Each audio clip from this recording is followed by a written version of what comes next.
Assalamualaikum warahmatullahi wabarakatuh. Waalaikumsalam. Selamat pagi Pak Ustadz. Selamat pagi semuanya. Ketemu lagi kita Pak Ustadz. Kemarin saya pernah bertanya sama Pak Ustadz. Ya. Dan saya tidak pernah bosan untuk bertanya lagi sama Pak Ustadz. Baik. Saya tertarik sekali dengan ceramah Pak Ustadz barusan yang tentang ngerusak diri fisik maupun metafisik. Dan saya mengakui juga dulu, ini juga untuk menjadi contoh untuk semua saudara-saudara di sini. Saya mengakui kalau saya tidak berdaya dengan adiksi saya. Saya waktu itu saya belum pernah melihat, mendengar dan salah pergaulan hingga saya tiba-tiba ditarik oleh pihak yang berwenang. Dan sampai situ saya mulai belajar dan sekarang saya menemukan istri saya yang paling cantik, yang sedang hamil, kembar, mau doain semoga anak kami semoga sehat. Amin. Amin. Amin. Ya Rabbal Alamin. Dan pertanyaannya adalah, adakah ilmu atau aturan Pak Ustadz agar kita tetap bisa istiqomah di jalan yang benar dan baik menurut Islam? Terima kasih. Assalamualaikum warahmatullahi wabarakatuh. Waalaikumsalam warahmatullahi wabarakatuh. Istrinya ada istrinya? Ya ini istri saya. Saya. Saya nyari istri saya kok. Kirain saya jadi istri saya, mana istri saya? Betul, Ustaz. Sahabat Nabi SAW yang sudah masuk Islam itu apa yang mereka lakukan? Mereka belajar. Belajar. La ilaha illallah. Tapi lihat pangkal ayatnya. Bukan ujuk-ujuk langsung la ilaha illallah. Fa'alam annahu la ilaha illallah. Berilmu dulu. Kami belajar melalui medsos. Bagus. Tapi hadir tanya. Jangan baca sendiri, dengar sendiri, pahami sendiri, simpulkan sendiri, nyasar sendiri. Harus berguru. Man la syaikha lahu fasyaitanu syaikhuhu. Siapa yang tidak berguru, setan gurunya. Baca Quran aja bisa salah keliru, apalagi memahami isi Al-Quran. Oleh sebab itu yang pertama, belajar. Yang kedua, komunitas. Karena kita amat sangat berpengaruh terhadap lingkungan kita. Kalau punya grup yang mengingatkan kita baca Quran sudah berapa juz. Kalau punya komunitas yang ngajak kita kepada sholat berjamaah. Kalau kira-kira keberadaan kita di komunitas itu tidak mendukung iman kita, keluar. Kalau saya keluar dari komunitas ini, lantas siapa yang berdakwah Pak Ustadz? Antum berada di situ mempengaruhi atau dipengaruhi? Jangan-jangan antum hanya tukang pancing yang dilarikan ikan. Menyangka akan bisa memancing ikan, rupanya ikan yang tertangkap ikan paus. Oleh sebab itu maka yakinkan diri kuat.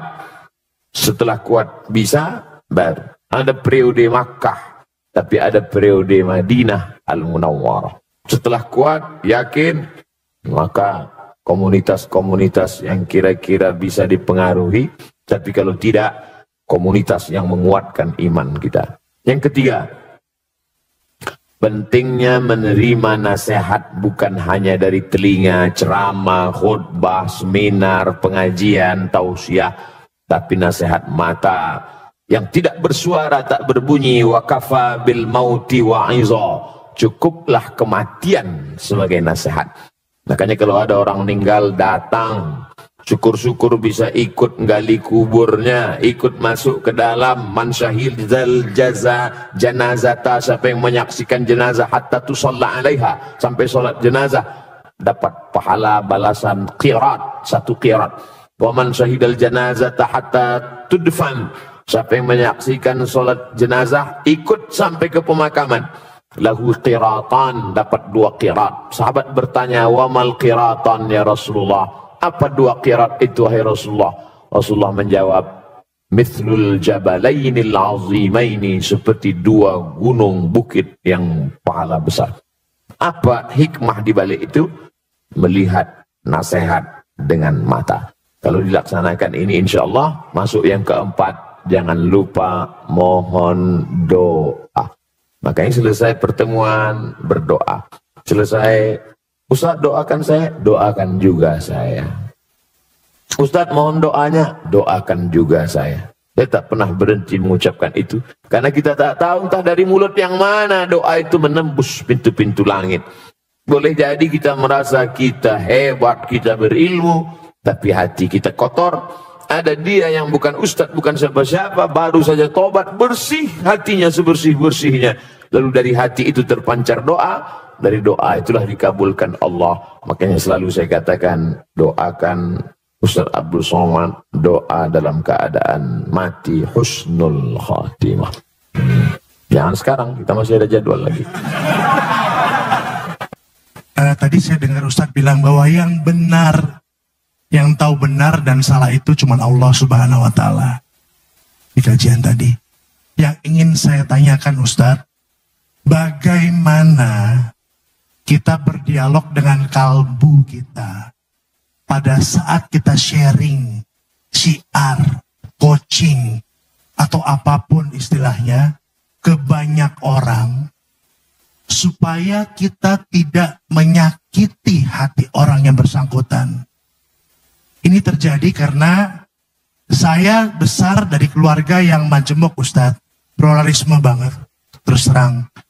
Jadi agak sulit bagi saya untuk mencoba. Di satu sisi saya yakin bahwa apapun yang disampaikan yang ada di Al-Quran pasti betul. Tapi bagaimana saya berdialog dengan saudara-saudara lain saya yang tidak seiman, supaya saya tidak menyakiti mereka, tapi saya betul tidak mengurangi ketakwaan saya pada Allah Subhanahu wa Ta'ala. Baik. Itu Ustaz. Assalamualaikum warahmatullahi wabarakatuh. Waalaikumsalam warahmatullahi wabarakatuh. Nanti Giovanni kebetulan juga balik. Jadi bertanya Gio? Sekalian? Oke boleh. Berarti sekaligus dijawab dua, gak apa-apa Ustaz? Anak jawab ini. Oke, jawab ini dulu. Oh takut lupa. Mas Alvin. Ya. Baik. Saya jawab satu-satu. Saya takut lupa. Mas Alvin yang berkehidupan majmuk dalam keluarga, setelah pulang pengajian lalu memanggil keluarga-keluarga yang non-muslim, duduk sini semua. Setelah duduk lalu disampaikan, inna dina indallahil Islam. Agama di sisi Allah adalah Islam. Wa may yabtaghi ghairal islami dina. Siapa yang mencari agama selain dari Islam, falan yuqbala minhu, maka dia tidak diterima. Wa huwa fil akhirati minal khasirin. Di akhirat neraka jahanam tempatnya. Kira-kira apa yang terjadi? Selama nggak diupload nggak apa-apa. Pertanyaannya, apakah yang disampaikan tadi benar? Benar.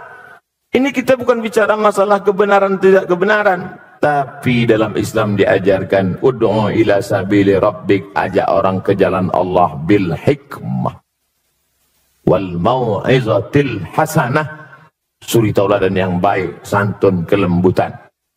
Saya cerita, ada seorang imam dari kalangan tabi'in. Nabi Muhammad SAW, di bawah Nabi sahabat Nabi, di bawah sahabat Nabi tabi'in. Orang yang ketemu dengan Nabi sahabat, yang ketemu dengan sahabat namanya tabi'in. Nama tabi'in ini Al-Imam Al-Hasan Al-Basri, meninggal tahun 110 Hijrah di kota Basrah, Irak. Dia rumahnya di tepi bukit, sehingga tetangganya di atas, dia di bawah. Suatu ketika dia sakit, tidak keluar rumah. Tetangganya turun dari atas, non muslim, menjenguk ke rumahnya. Dilihat di ruang tamu, mana Hasan Basri? Ya tidak ada, dia di kamar, dijenguk di kamarnya. Hai Imam Hasan Al-Basri, ya apa kabarmu? Aku sakit. Itu di pojok rumahmu ada ember. Iya. Apa itu ember? Menampung air dari atas. Air apa? Aku tidak tahu, aku tampung saja. Kalau tidak salah itu air WC. Air WC si non muslim jatuh menetes ke bawah. Lalu kemudian dia bertanya, Berapa lama sudah kau menahankan air menetes ini? Ishruna sana, 20 tahun. Ajaran apa yang mengajarkanmu seperti ini, wahai Hasan Basri? Saksikanlah, wahai Hasan Basri, asyhadu an la ilaha illallah wa asyhadu anna Muhammadan Rasulullah. Tersentuh hatinya karena akhlak dan kelembutan.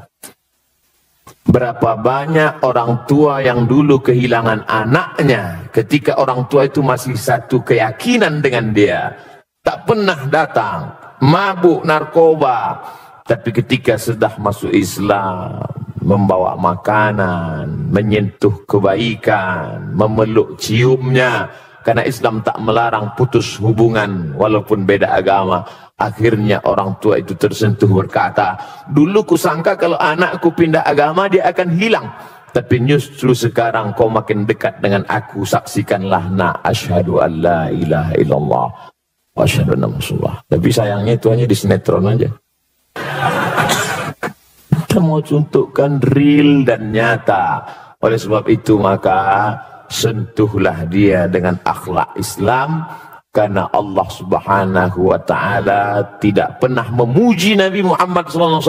Hai Muhammad yang tahajudnya sampai kakinya bengkak, hai Muhammad, enggak. Tapi apa bunyi ayatnya? Wa innaka la'ala khuluqin azim. Sesungguhnya engkau wahai Muhammad SAW berakhlak mulia. Akhlakul karimah. Makanya Nabi itu datang, apa kata dia? Innama bu'istu liutammima makarimal akhlak. Aku datang untuk menyempurnakan akhlak. Anak Abu Bakar namanya Asma. Asma ini satu ayah dengan Aisyah istri Nabi, tapi lain ibu. Ibunya non muslim. Setelah Asma pindah dari kota Makkah ke kota Madinah, ibunya rindu, datang ingin menemui Asma. Asma takut bertemu ibunya karena non muslim. Akhirnya melapor ke Nabi, ya Rasulullah, ya ummi qadimat, ibu saya datang. Afa asiluha, ibu saya datang jauh dari kota Makkah, tapi saya takut menemuinya karena akidahnya berbeda. Bolehkah saya silaturahim dengan dia? Kata Nabi, apakah Nabi menjawab, ini pedang pancung kepala makmu. Kata Nabi, siliha, silakan sambung silaturahim. Afa'utiha, boleh aku beri dia hadiah? Apa kata Nabi? I'tiha, beri dia hadiah. Berdasarkan hadis ini, kata Syekh Atiyah Saqar, Mufti Al-Azhar Mesir, boleh memberi daging kurban kepada non-muslim dengan syarat kurban sunat, bukan kurban wajib. Zakat tak boleh, karena wajib untuk umat Islam. Kurban wajib, kurban nazar tak boleh.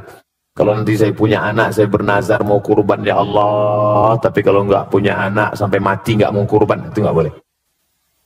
Kurban sunat boleh. Jadi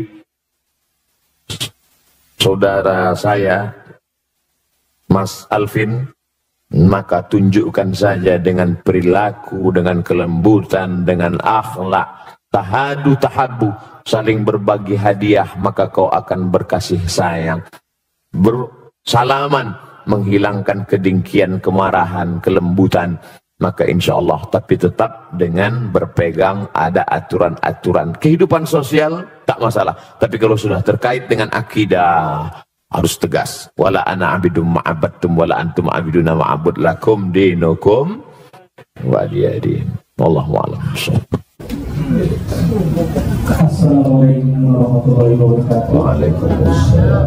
Waalaikumsalam. Mohon izin penjelasannya Ustaz berkaitan dengan keutamaan perempuan apakah sholat di masjid atau di rumah. Itu yang pertama. Yang kedua berkaitan dengan masyarakat Indonesia yang pada umumnya merokok. Mohon penjelasannya berkaitan dengan hukum merokok Ustaz. Terima kasih. Tidak ada ayat dalam Quran cerita tentang tembakau. Tidak ada hadis Nabi bercerita tentang rokok. Abu Bakar, Umar, Utsman, Ali, Thalhah, Zubair, tak ada cerita mereka merokok.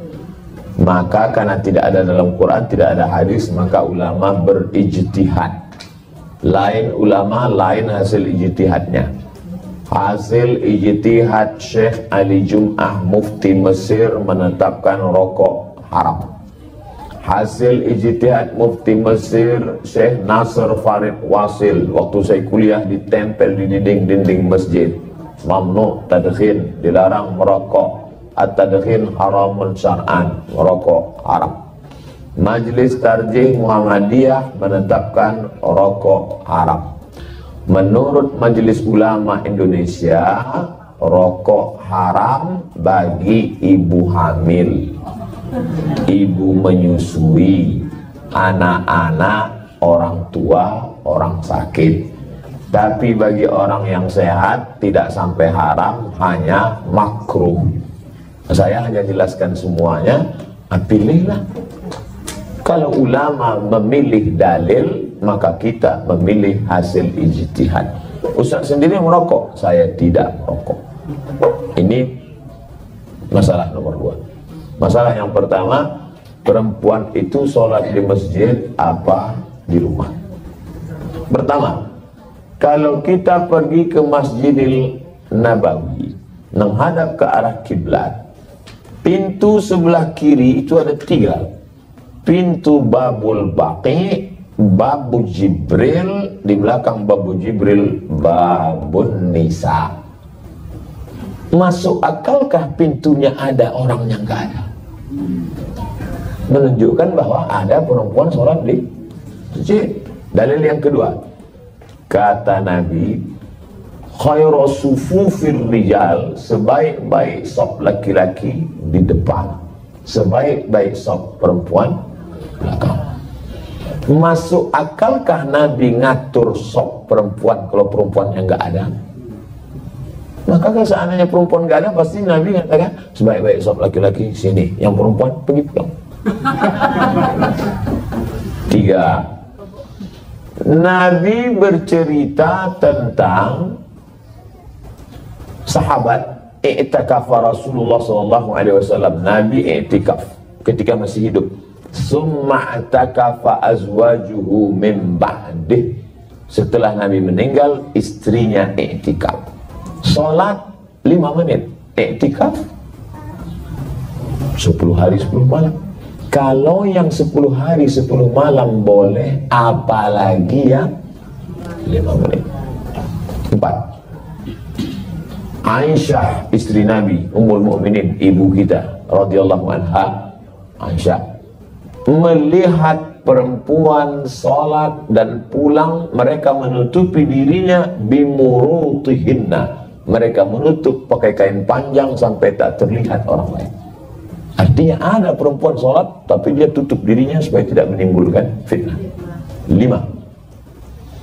Tentang seorang perempuan yang salat di zaman Nabi, mengikat tali di atas, lalu saat salat itu dia berpegang ke tali itu, dia pegang kuat, saking panjang ayat imam supaya kalau dia ngantuk dia nggak tumbang. 5 dalil ini menetapkan bahwa perempuan ada di masjid. Maka saya setelah membaca pendapat ulama, perempuan sholat ke masjid hukumnya boleh dengan syarat dan ketentuan berlaku.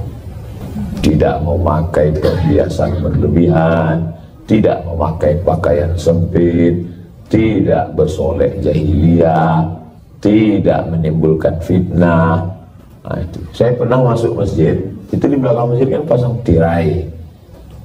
Terdengar suara dari balik tirai, ngobrol cekikikan, kiki. Dalam hati saya, pantesan perempuan dilarang ke masjid.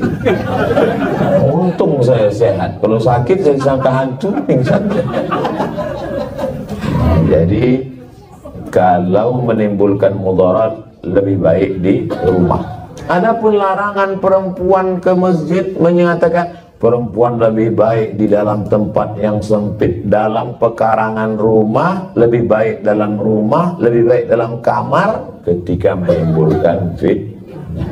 Adapun rame-rame pengajian silakan, tapi kalau sendiri ada nih sekarang perempuan rajin ke masjid, rupanya anak muda itu ganteng. Ini tidak betul.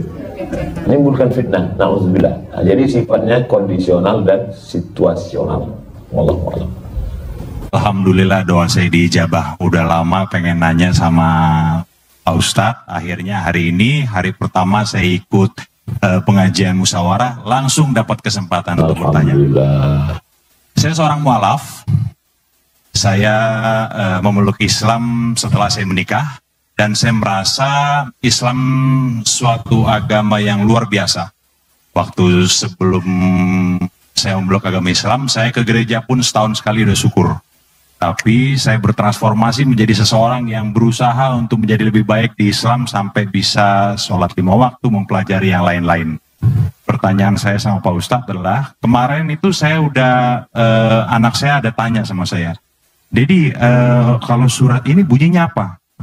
Wah, saya mulai nggak tahu nih, ya kan? Nah, saya rasa saya mulai harus belajar banyak mengenai Islam, mengenai surah dan lain sebagainya. Pertanyaan saya yang mungkin ini adalah keresahan hati juga beberapa saudara-saudara kita yang mualaf, Pak Ustadz. Bagaimana kita memilih guru yang benar? Yang pertama, yang kedua, bagaimana kita tahu kita memilih guru? Caranya memilih guru untuk memadu kita supaya kita tidak berada di jalan yang salah. Dan kalau kita sudah memilih, yang kedua, bagaimana kita tahu kalau guru pilihan kita itu benar? Yang ketiga, saya ada sedikit tahu kalau di dalam Islam itu ada beberapa mazhab. Mazhab apa yang kira-kira bisa dan cocok untuk saya, bagaimana cara saya memilihnya? Sekian kira-kira pertanyaan dari saya. Assalamualaikum warahmatullahi wabarakatuh. Waalaikumsalam warahmatullahi wabarakatuh. Berarti Mas Gio benar ya. Tadi hampir salah ini ya. Katanya sudah mualaf. Alhamdulillah. Monggo silakan Ustaz. Apa saya jawabin Ustaz?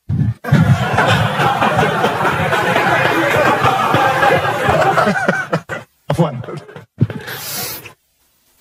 Mas Gio, yang catatan amalnya masih bersih, ketika di hadapan Allah mungkin buku catatan dosa saya jauh lebih banyak. Oleh sebab itu jangan lupa doakan saya, doakan kami, doakan kita semua. Pertama, bahwa dalam Islam tidak ada holy man setelah Nabi Muhammad SAW. Tak ada manusia suci yang anti kritik, yang tak boleh diperbaiki, diluruskan. Makanya ketika Umar bin Khattab jadi khalifah, dia menangis. Kenapa? Karena dia sekarang punya jabatan tinggi, dia takut nanti sahabat tidak ada satupun yang bisa meluruskan dia.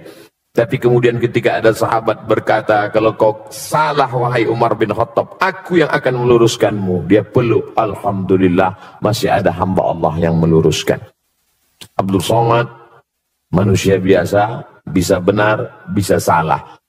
Main bola ada statuta yang dibuat oleh FIFA, rule of the game, aturan main. Ini outside namanya, ini goal namanya. Maka ketika orang itu keluar dari standar ini, dia tidak benar.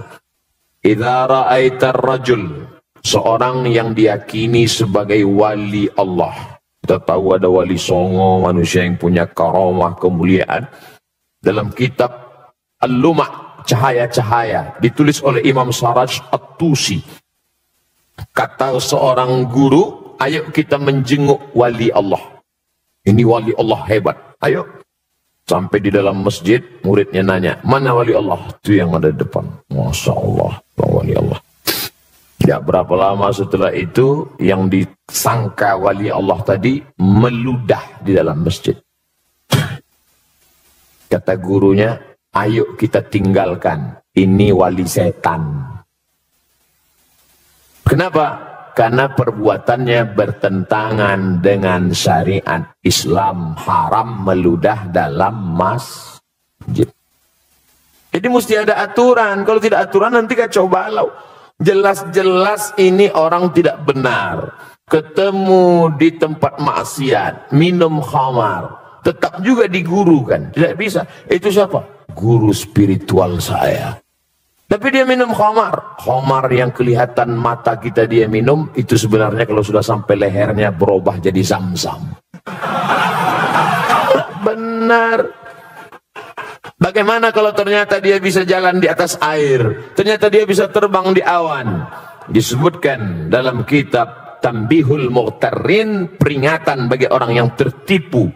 Idza ra'aitar rajul, kalau kau lihat ada orang yatiru fil hawa, bisa terbang di atas awan, yamshi alal ma, bisa jalan di atas air, la taghtar, jangan tertipu karena itu, karena setan iblis pun bisa melakukan itu, tapi pandanglah pada istiqomahnya tentang ajaran perintah dan larangan Allah. Disuruh Allah dia ikut, dilarang Allah dia tak buat, ikutilah istiqomahnya.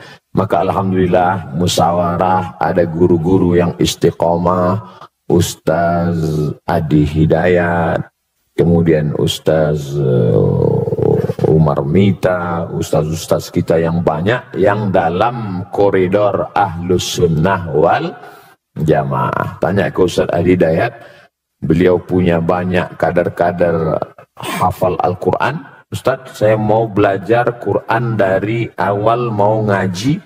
Nah, nanti beliau akan kirim guru mengaji supaya kita benar. Jadi dalam Islam aturannya adalah Quran Sunnah. Tidak sesuai dengan Quran, menyalahi Sunnah, tidak ikut fatwa ulama Ahlus Sunnah wal Jamaah, maka dikeluarkan dari, ada kalanya SP1 sesat, surat peringatan yang salah sedikit sesat, tapi kalau fatal dia bisa menjadi kafir, keluar dari Islam. Na'udzubillah. Ini tentang masalah memilih guru. Standarnya Quran, Sunnah, dan mengikut ulama Ahlus Sunnah wal Jamaah. Berikutnya, mazhab apa yang saya ikut? Saya kasih sampel contoh bersentuhan laki-laki perempuan, wuduknya batal atau tidak batal. Aula mastumun nisa, kamu bersentuhan kulit dengan perempuan, batal atau tak batal? Menurut mazhab Hanafi tidak batal, karena makna la mastumun nisa bukan sentuhan kulit, tapi maaf jima. Kalau berhubungan kelamin baru batal. Kenapa bunyi ayatnya la mastumun nisa? Al-Quran bukan kitab porno, maka dia tidak mau sebut. Maka kiasan sentuhan kulit artinya jima baru batal. Kalau sentuhan kulit tidak batal menurut Hanafi. Malik bin Anas, mazhab Maliki, sentuhan kulit kalau bernafsu batal, kalau enggak nafsu enggak batal. Mazhab Syafi'i, asalkan sentuhan kulit, mau nafsu enggak nafsu tetap batal. Kita sedang berada di antara tiga pilihan, mau Hanafi, Maliki atau Syafi'i. Ustaz pilih yang mana? Saya pilih mazhab Syafi'i. Oh, karena Ustaz tidak pernah belajar mazhab Maliki. Saya belajar di Maroko. Maroko 100% mazhab Maliki. Guru-guru saya di Darul Hadis mazhabnya Maliki. Kenapa Ustaz tetap berpegang pada mazhab Syafi'i? Guru-guru saya sebelum berangkat dulu mazhabnya Syafi'i. Setelah saya pulang ke tengah komunitas masyarakat bermazhab Syafi'i. Dan ada satu analisa saya, ketika saya pakai mazhab Syafi'i, saya lebih tenang dalam kasus ini. Misalnya habis bersentuhan, habis itu saya sholat, Allahu Akbar, datang setan menggoda, wudukmu batal Abdul Somad. Tidak, aku sudah wuduk.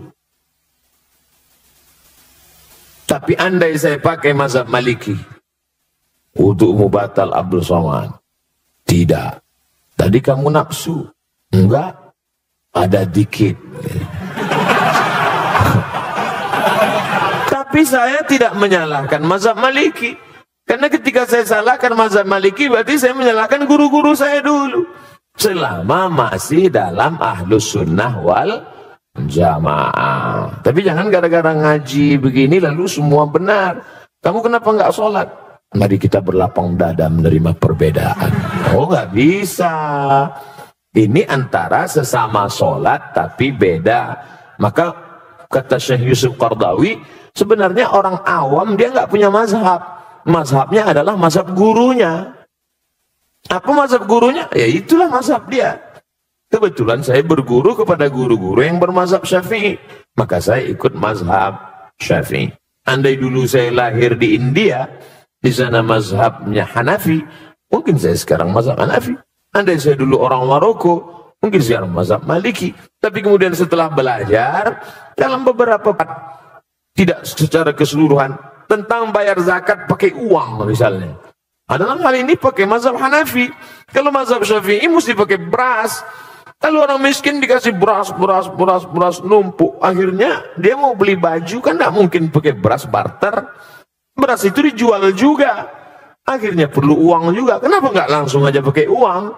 Makanya Syekh Ali Jum'ah Mufti Mesir dalam kitab Al-Bayan lima yushghilul adhan mengatakan dalam masalah bayar zakat fitrah pakai uang, pakai mazhab Hanafi dan sebagian pendapat mazhab Syafi'i. Jadi dalam hal ini kita berguru, ikut guru kita yang selamat dari syirik, yang selamat dari bid'ah dhalalah, yang selamat dari kesesatan, dan kita tenang beramal. Wallahu a'lam bishawab.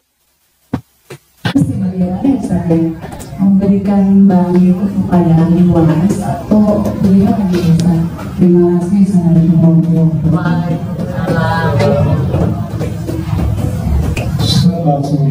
Langsung, saya takut lupa. A'udzubillahi minasyaitonirrajim.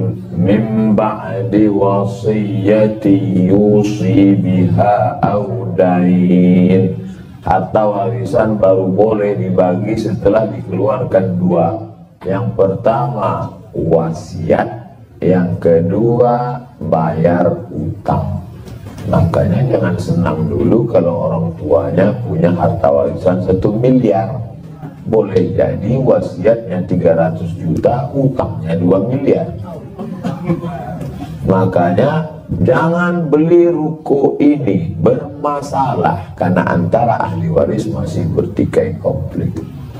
Begitu juga dengan wasiat dari orang meninggal untuk orang hidup maupun wasiat dari orang hidup untuk dia. Setelah dia meninggal kita serahkan ke ahli waris. Begitu juga dengan hutang-hutang kita. Saya sampaikan ke jamaah haji sebelum berangkat Makkah kota suci, uang yang dibawa suci, maka kita pun mesti sucikan diri. Undang tetangga silaturahim baca doa sudah, tapi utang-piutang kita nangis jamaah. Kenapa Pak? Saya malu jawabnya di sini Pak Ustaz. Terus mau di rumah, apa masalahnya? Rupanya utang dulu waktu sekolah. Utang apa? Utang bakwan. Pak terbayar. Hitunglah berapa, serahkan ke ahli waris. Dulu yang jualan di sekolah udah nggak ada lagi ahli waris, sudah meninggal semua. Serahkan ke lembaga yang dinikmati orang banyak, masjid, panti jompo, rumah yatim, fakir miskin, pondok pesantren. Serahkan dengan niat untuk almarhum. Itu saja lagi solusi bagi kita yang ada amanah mau disampaikan orangnya sudah meninggal dunia. Wallahu a'lam bishawab.